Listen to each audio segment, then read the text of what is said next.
জাতীয় নির্বাচনে ভোট কেন্দ্রের চূড়ান্ত তালিকা প্রকাশ করল ইসি। শাপলা প্রতীক ইস্যুতে ফের অপারগতা, দাবিতে অনড় এনসিপি। ফ্যাসিবাদের উত্থান রোধে জাতীয় ঐক্যর বিকল্প নেই বলছে বিএনপি। জনমতে অবিশ্বাসীরাই গণভোটের বিপক্ষে অভিযোগ জামাতের। জুলাই হত্যাযজ্ঞ মামলায় হানিফ সহ 4 জনের বিরুদ্ধে বিচার শুরুর আবেদন। শুনানি কাল। রামপুরায় কার্নিশে গুলির ঘটনায় দ্বিতীয় দিনের সাক্ষ্য। এবং মেট্রো রেল চলাচলে বিঘ্ন ঘটার জেরে আজও রাজধানীতে দুঃসহ যানজট। ভোগান্তিতে নগরবাসী, সামাল দিতে গলদঘর্ম ট্রাফিক পুলিশ।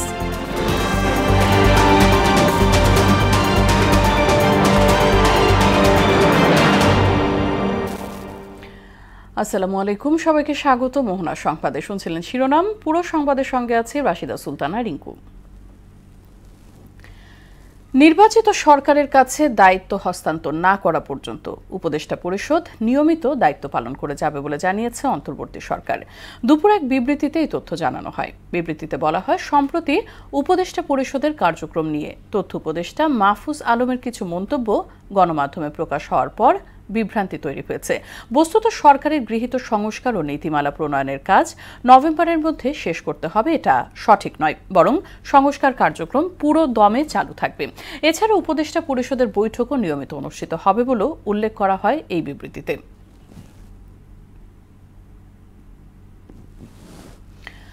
ত্রয়োদশ জাতীয় নির্বাচন ঘিরে ভোট কেন্দ্রের চূড়ান্ত তালিকা প্রকাশ করেছে নির্বাচন কমিশন। ইসি সিনিয়র সচিব জানান, এবার ভোট কেন্দ্রের সংখ্যা বাড়লেও কমছে ভোট কক্ষ। দুপুরে নির্বাচন ভবনে ব্রিফিংয়ে এসব কথা জানান আক্তার আহমেদ। শাপলা প্রতীক নিয়ে এনসিপির বিষয়ে কমিশন আগের সিদ্ধান্তেই আছে বলেও জানান তিনি। এমআর আসাদের রিপোর্ট। ভোট কেন্দ্রের চূড়ান্ত একটা তালিকা আমরা ঠিক করেছি।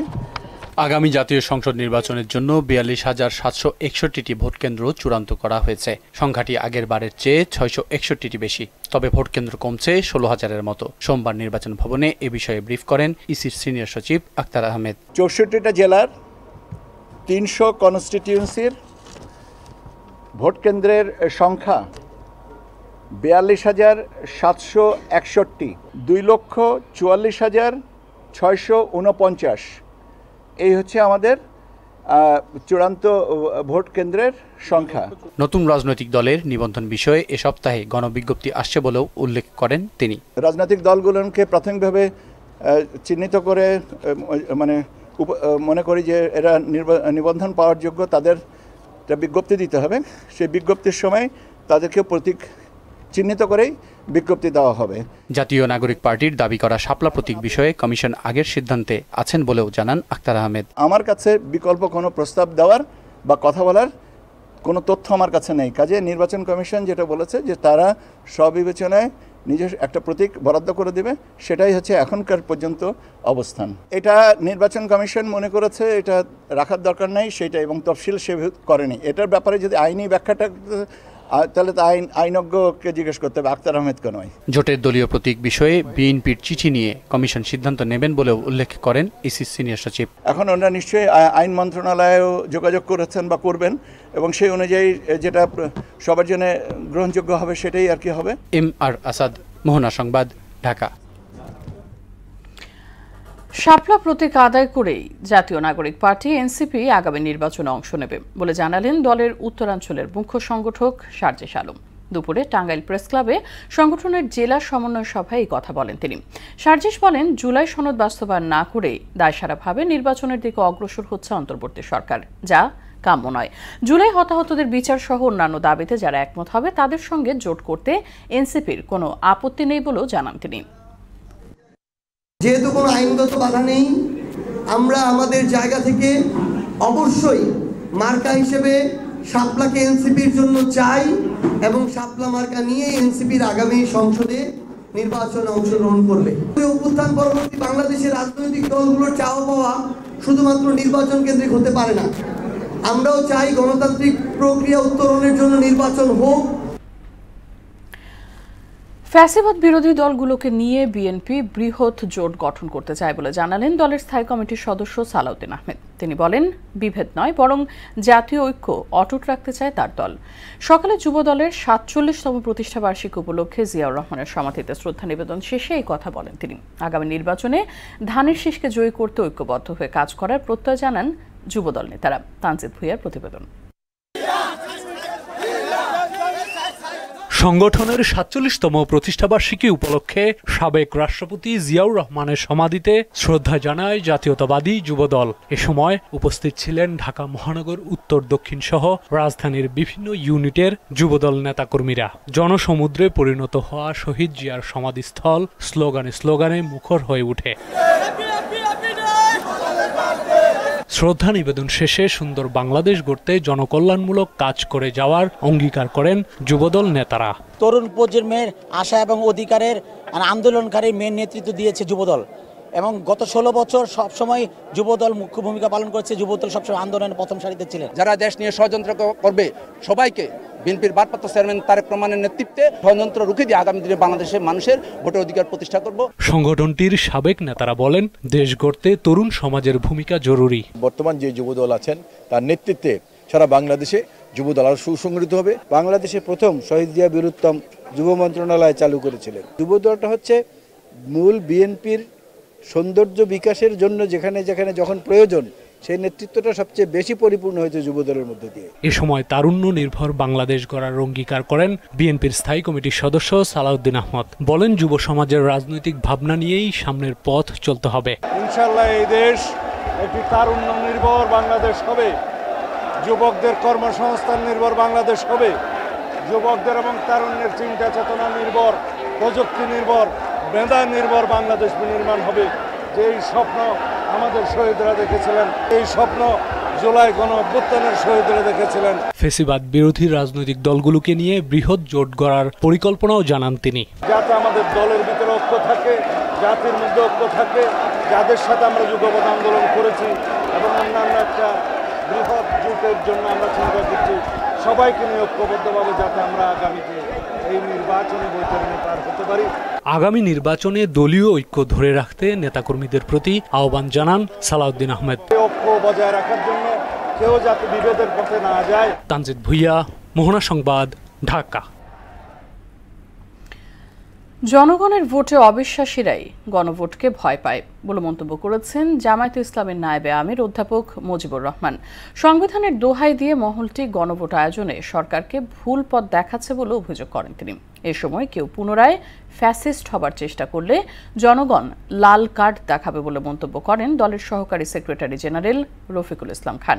দুপুরে দলটির ঢাকা মহানগর দক্ষিণ কার্যালয়ে আয়োজিত এক সভায় এসব কথা বলেন তারা। আরও জানাচ্ছেন ওবায়দুল হক মারুফ। ইসলামের সম্মানিত রক্তাক্ত ২৮ অক্টোবর উপলক্ষে ৭ দিনব্যাপী কর্মসূচির প্রথম দিনে আওয়ামী লীগের লগি বৈঠার তাণ্ডবে শহীদদের পরিবারের সাথে মতবিনিময় সভার আয়োজন করে ঢাকা মহানগরী দক্ষিণ জামায়াত। সংগঠিত হয়েছিল মূলত 2001 থেকে 6 সাল পর্যন্ত। রাজপথে আওয়ামী লীগের লগি বৈঠার বর্বরোচিত হত্যাকাণ্ডের ঘটনার বর্ণনা দিয়ে খুনিদের বিচার দাবি করেন শহীদ পরিবার ও জামায়াত নেতারা। শেখ হাসিনার বিচার না করে আল্লাহ আমাকে বিচার না দেখিয়ে দুনিয়া থেকে বিদায় দিও না আল্লাহ, আমি শেখ হাসিনার বিচার দেখতে চাই। লগি বৈঠার হত্যাকারী গণহত্যাকারী শেখ হাসিনার বিচার এবং তার সহযোগীদের বিচার, খুনিদের বিচার নিশ্চিত করতে হবে। পল্টন হত্যাকাণ্ডে দায়ের করা মামলা পুনরায় সক্রিয় করার দাবি জানিয়ে দলের সহকারী সেক্রেটারি জেনারেল রফিকুল ইসলাম খান বলেন, কেউ পুনরায় ফ্যাসিস্ট হবার চেষ্টা করলে দেশবাসী তাদের লাল কার্ড দেখাবে। চার্জশিট দেওয়া হয়েছিল, ওই চার্জশিটের ভিত্তিতেই বিচার কাজ সম্পন্ন করতে হবে। ইতিহাস থেকে সবাইকে শিক্ষা নিতে হবে, আমাদেরকেও নিতে হবে, সবাইকে নিতে হবে শিক্ষা। কোন স্বৈরাচারী, জুলুমবাজ, ফেসিবাদ, চাঁদাবাজ, দুর্নীতিবাজের জায়গা বাংলাদেশের রাজনীতিতে আগামীতে হবে না ইনশাআল্লাহ। পিআর পদ্ধতি জুলাই সনদে অন্তর্ভুক্ত করার দাবি জানিয়ে দলের নায়েবে আমির অধ্যাপক মুজিবুর রহমান বলেন, এ পদ্ধতি চালু হলে নির্বাচন কেন্দ্রিক সন্ত্রাসের সংস্কৃতির সমাপ্তি ঘটবে। জনগণের মতামত নিয়ে গণভোটের ব্যবস্থা করতে হবে। আর গণভোট কারা ভয় করে? যারা মানুষকে ভয় করে, যাদের মানুষের মতামতকে ভয় করে, তারা এই গণভোটকে বাধা দিতে পারে। পিআর যদি চালু হয় তাহলে এই ধরনের কোনো টাকা পয়সা এবং গুন্ডামি এই সেসব ইলেকশনে করার কোনো সুযোগ থাকবে না। আগামী জাতীয় নির্বাচন সুষ্ঠু হলে টেকনাফ থেকে তেঁতুলিয়ায় ইসলামপন্থীদের নিরঙ্কুশ বিজয় হবে বলেও প্রত্যাশা তার। আগামী দিনে জামাতকে, ইসলামকে বিজয়ী করার জন্য জনগণ সিদ্ধান্ত নিয়েছে। এই ফর্মুলা টেকনাফ থেকে তেঁতুলিয়া পর্যন্ত সকলের কাছে আজকে আপনারা শুনতে পাচ্ছেন, আমরা শুনতে পাচ্ছি। ওবায়দুল হক মারুফ, মোহনা সংবাদ, ঢাকা। কার্যকরী করে জুলাই আগস্টে সংগঠিত মানবতা বিরোধী অপরাধ মামলায় আওয়ামী লীগ নেতা মাহবুবুল আলম হানিফ সহ 4 জনের বিরুদ্ধে বিচার শুরুর আবেদন করেছে রাষ্ট্রপক্ষ। কাল এই মামলায় শুনানি করবে স্টেট ডিফেন্স। এদিকে রামপুরায় কার্নিশে ঝুলে থাকা ব্যক্তিকে গুলি ও 2 জনকে হত্যার ঘটনায় ডিএমপির সাবেক কমিশনার হাবিবুর সহ 5 জনের বিরুদ্ধে দ্বিতীয় দিনের সাক্ষ্য গ্রহণ শেষ হয়েছে। মেজবা রহমানের রিপোর্ট। জুলাই আন্দোলন চলাকালে রাজধানীর রামপুরায় কার্নিশে ঝুলে থাকা আমির হোসেনকে গুলি করা সহ 2 জনকে হত্যার ঘটনায় ডিএমপির সাবেক কমিশনার হাবিবুর রহমান সহ 5 জনের বিরুদ্ধে দ্বিতীয় দিনের সাক্ষ্য গ্রহণ শেষ হয়েছে। সোমবার ট্রাইব্যুনালে দ্বিতীয় সাক্ষী হিসাবে জবানবন্দি দেন আন্দোলনকালে গুলিবিদ্ধ বসিত খান মুসার বাবা মুস্তাফিজুর রহমান। 2024 সালের 19 জুলাই পুলিশের গুলিতে আহত হয় 6 বছরের মুসা। এখন তার জীবন কাটছে হুইল চেয়ারে। আর আইন শৃঙ্খলা বাহিনীর সেদিনের নৃশংসতায় প্রাণ যায় মুসার দাদি মায়া ইসলামের। ট্রাইব্যুনালে দাঁড়িয়ে সেই ঘটনার বিচার চাইলেন মায়ার ছেলে মুস্তাফিজ। আমার ছেলে ইংলিশ ভার্সনে পড়তো, পড়াশোনা করতো, ক্লাসে ফার্স্ট ছিল। এই ছেলের খুব স্বপ্ন ছিল প্লেন চালাবে, কিন্তু স্বপ্ন বড় হয় না, সত্যি হবে। যারা আমার মাকে হত্যা করেছে এবং আমার ছেলের এই অসুস্থতার জন্য যারা দায়ী, তাদের কঠোর একটি শাস্তি হোক, সেটাই আমি আদালতের কাছে চেয়েছি। প্রসিকিউটর গাজী এম.এইচ তামিম বলেন, রামপুরার ঘটনায় প্রমাণ করে আন্দোলন দমনে কতটা নৃশংস ছিল পুলিশ বাহিনী। আদালত এই গুলিবিদ্ধ সন্তানকে দেখেছেন, সন্তানের ক্ষতস্থান দেখেছেন এবং কিভাবে সে গুলিবিদ্ধ হয়েছিল সে সম্পর্কে আদালত জেনেছেন এবং সেটিকে এভিডেন্সেও নিয়ে এসেছেন। এই সম্পর্কে আজকে ট্রাইব্যুনালে সাক্ষ্য গ্রহণ হয়েছে এবং তার জেরাও সম্পন্ন হয়েছে।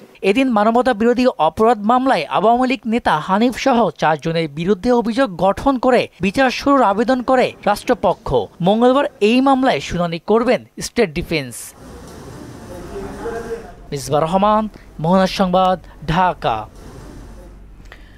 রাজধানীর ফার্মগেটে মেট্রো লাইনের বিয়ারিং প্যাড খুলে পড়ে ট্রেন চলাচলে বিঘ্ন ঘটায় আজও অসহনীয় যানজটে ভোগান্তিতে পড়ে কর্মজীবী মানুষ। সকাল থেকে মানিকমে অ্যাভিনিউ, ফার্মগেট, সোনারগাঁ, রেইনবো, বিজয় সরণি, উড়োজাহাজ মোড় এবং আগারগাঁ এলাকায় গাড়ির দীর্ঘ সারি দেখা যায়। অফিস সময় এসব রাস্তায় যানজটের কবলে চরম ভোগান্তিতে পড়ে নগরবাসী। পরে মেট্রো চলাচল স্বাভাবিক হলে যানজট কিছুটা কমে আসে। বিস্তারিত এসইউ সেলিমের প্রতিবেদনে। রাজধানীর ফার্মগেটে মেট্রো দুর্ঘটনার প্রভাব পড়ে শহরের প্রধান সড়কে। সোমবার সকাল থেকে ফার্মগেট, বিজয় সরণি, আগারগাঁও ও মানিকমে এভিনিউ এলাকায় গাড়ির দীর্ঘ সারি দেখা যায়। এ সময় যানজট ছড়িয়ে পড়ে এইসব এলাকার অলিগলিতেও। নিয়ন্ত্রণে ট্রাফিক পুলিশকে হিমশিম খেতে দেখা যায়।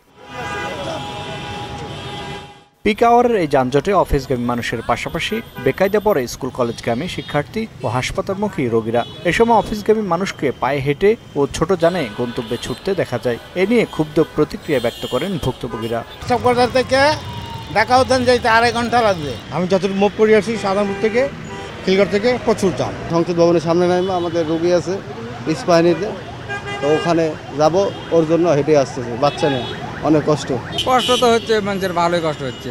রিক্সা আসছি আপনার প্রায় 1.5 ঘন্টার উপর সময় লাগছে। সাভার থেকে উঠছি প্রায় 2 ঘন্টা যাবত এই পর্যন্ত পৌঁছাইছি। এ সময় সাধারণ যাত্রীদের পাশাপাশি অনেক অ্যাম্বুলেন্সও রাস্তায় আটকে পড়ে। তবে জনগণের ভোগান্তি কমাতে ট্রাফিক পুলিশকে গলদঘর্ম হতে দেখা যায়। মেট্রো চলাচল পুরোপুরি স্বাভাবিক হলে যানজট কমবে বলে জানান এই ট্রাফিক সার্জেন্ট। কালকে মেট্রো রেলের এখানে একটা দুর্ঘটনা ঘটছিল, এরপর থেকে মেট্রো রেলের বাম লাইনটা বন্ধ। বাম লাইনটা বন্ধ থাকার কারণে 2 লাইনের গাড়ি 1 লাইন দিয়ে চলতেছে, তার কারণে ফার্মগেটের উপর একটা প্রেশার পড়ে গেছে। সব দিকে ডাইভারশন চলতেছে, আমাদের সিনিয়র স্যাররা সবাই মাঠে আছে। মেট্রো রেলের একাংশ বন্ধ থাকা এবং যুবদলের প্রতিষ্ঠাবার্ষিকী ঘিরে রাজধানীতে সোমবার যানজট তীব্র আকার ধারণ করে বলে জানায় ট্রাফিক পুলিশ। এসইউ সেলিম, মোহনা সংবাদ, ঢাকা। অসচেতনতা ও স্বাস্থ্য ব্যবস্থার ত্রুটিতে ক্যান্সার চিকিৎসা ব্যাহত হচ্ছে বলে জানালেন স্বাস্থ্য উপদেষ্টা নূরজাহান বেগম। সকালে জাতীয় ক্যান্সার গবেষণা ইনস্টিটিউট অ্যান্ড হাসপাতালে স্তন ক্যান্সার সচেতনতা মাস উপলক্ষে আয়োজিত সেমিনারে এই কথা বলেন তিনি। মরণঘাতী রোগটি প্রতিরোধে বাজেট বাড়ানো এবং প্রাথমিক পর্যায়ে শনাক্তের ব্যবস্থা করতে সংশ্লিষ্টদের তাগিদ দেন উপদেষ্টা। সুরাইয়া মুন্নির রিপোর্ট। দেশে প্রতিবছর প্রায় 13,000 নারী স্তন ক্যান্সারে আক্রান্ত হন। তাদের মধ্যে মারা যাচ্ছেন প্রায় 6,000। সাধারণত স্তন ক্যান্সার দেরিতে বা শেষ পর্যায়ে শনাক্ত হয়, যার প্রধান কারণ নিয়মিত স্ক্রিনিং ও এ ক্যান্সার নিয়ে সচেতনতার অভাব। অক্টোবর মাস জুড়ে চলছে স্তন ক্যান্সার সচেতনতার মাস। এই উপলক্ষে জাতীয় ক্যান্সার গবেষণা ইনস্টিটিউট অ্যান্ড হাসপাতালে সেমিনারের আয়োজন করা হয়। এতে বাংলাদেশে চিকিৎসা খাতে বিভিন্ন দুর্বলতার কথা তুলে ধরেন বক্তারা। জানান, মরণঘাতী রোগটির চিকিৎসায় দক্ষ জনবলের ঘাটতি রয়েছে। 300 বেডের জনবল দিয়ে 500 রোগী চিকিৎসা করে যাচ্ছে, এখনো জনবল ম্যাডাম পাইনি। আমরা জানিও না যে ক্যান্সারের ভালো সার্জনকে কোথায় গেলে ট্রিটমেন্ট পাবো, সেই জায়গাগুলোতে আসলে খুবই অজানা। ক্যান্সার প্রতিরোধে সরকারি বেসরকারি পদক্ষেপের পাশাপাশি পারিবারিক সচেতনতা বাড়ানোর তাগিদ দেন বিশেষজ্ঞরা। এই নিরাময় যোগ্য রোগ যদি সময় মতো ধরা পড়ে, প্রাথমিক পর্যায়ে ধরা পড়ে, সে ব্যবস্থা গ্রহণ করা এবং সার্বিক বিষয়ে সচেতন হওয়া। দেশে ক্যান্সার রোগীর সংখ্যা বাড়ছে উল্লেখ করে স্বাস্থ্য উপদেষ্টা নূরজাহান বেগম জানান, স্বাস্থ্য ব্যবস্থায় এখনো গলদ রয়ে গেছে। স্বাস্থ্যের প্রিভেনশনের জন্য যে বাজেটটা ছিল, সেই বাজেটটা কমে যাচ্ছে। কোথায় যেন এই প্রিভেনশনটাকে আমরা একটু অবহেলা করছি। এই যে স্ক্রিনিং কথাটা বলা হলো, আমার স্কুলের ছাত্রীকে যদি আমরা এটা শিখিয়ে দিতে পারতাম কি করে এটা জানবে, সে তার মাকে করতো, তার দাদিকে করতো, তার ফুফুকে করতো, নিজে করতো, তাহলে এটা কিন্তু আগে থেকে ধরা পড়ে যেত। স্বাস্থ্য উপদেষ্টা জানান, কম বয়সীরাও স্তন ক্যান্সারে আক্রান্ত হচ্ছে, তাই বয়স বিবেচনা না করে উপসর্গ দেখা দিলেই চিকিৎসকের পরামর্শ নেওয়ার তাগিদ দেন তিনি। এটা ইয়াং বয়সেও হচ্ছে, আগে জানতাম যে 40 পার হলেই এটা হয়তো হয়। সুরাইয়া মুন্নি, মোহনা সংবাদ, ঢাকা। ডেঙ্গু আক্রান্ত হয়ে গত 24 ঘন্টায় আরও 6 জনের মৃত্যু হয়েছে। এতে চলতি বছরে মৃতের সংখ্যা বেড়ে 269-এ দাঁড়িয়েছে। এছাড়া গত একদিনে নতুন করে 983 জন ডেঙ্গু নিয়ে হাসপাতালে ভর্তি হয়েছেন। বিকেলে স্বাস্থ্য অধিদপ্তরের ডেঙ্গু বিষয়ক নিয়মিত প্রতিবেদনে এই তথ্য জানানো হয়। মৃতদের মধ্যে 4 জনই ঢাকা উত্তর সিটি কর্পোরেশনের। এছাড়া ঢাকা দক্ষিণ সিটি কর্পোরেশন ও বরিশাল বিভাগের 1 জন মারা গেছে। উত্তর সিটি কর্পোরেশন এলাকা থেকে সর্বোচ্চ 227 জন ডেঙ্গু রোগী হাসপাতালে ভর্তি হয়েছে।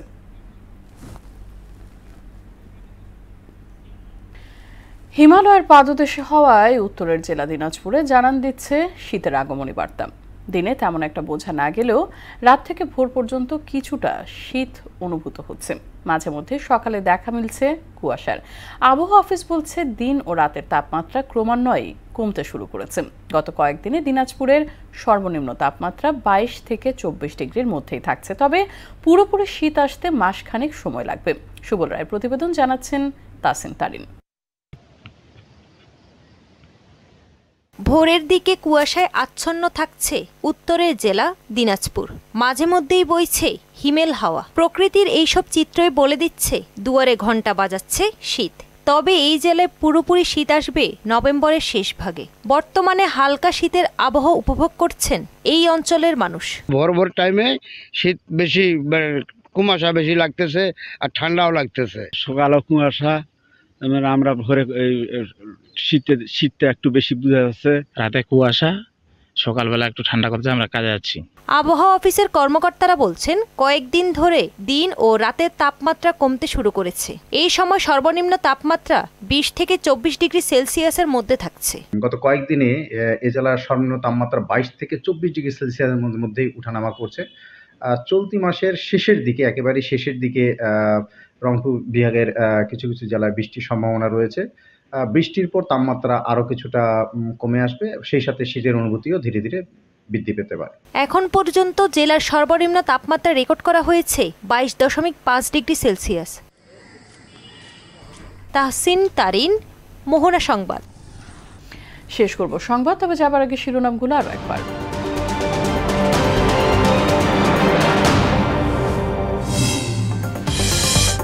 জাতীয় নির্বাচনে ভোট কেন্দ্রের চূড়ান্ত তালিকা প্রকাশ করল ইসি। শাপলা প্রতীক ইস্যুতে ফের অপারগতা, দাবিতে অনড় এনসিপি। ফ্যাসিবাদের উত্থান রোধে জাতীয় ঐক্যের বিকল্প নেই বলছে বিএনপি। জনমতে অবিশ্বাসীরাই গণভোটের বিপক্ষে, অভিযোগ জামাতের। জুলাই হত্যাযজ্ঞ মামলায় হানিফ সহ 4 জনের বিরুদ্ধে বিচার শুরুর আবেদন। শুনানি কাল। রামপুরায় কার্নিশে গুলির ঘটনায় দ্বিতীয় দিনের সাক্ষ্য। এবং মেট্রো রেল চলাচলে বিঘ্ন ঘটার জেরে আজও রাজধানীতে দুঃসহ যানজট। ভোগান্তিতে নগরবাসী, সামাল দিতে গলদঘর্ম ট্রাফিক পুলিশ। এই ছিল সংবাদে। পরবর্তী সংবাদ রাত 9টায়। এর আগে সন্ধ্যা 7টায় দেখবেন সংবাদ এক নজরে। মোহনার সব শেষ খবর জানতে ভিজিট করুন www.mohana.tv। সংবাদ দেখতে পারেন ফেসবুক ও ইউটিউবে। সঙ্গে থাকার জন্য ধন্যবাদ সবাইকে।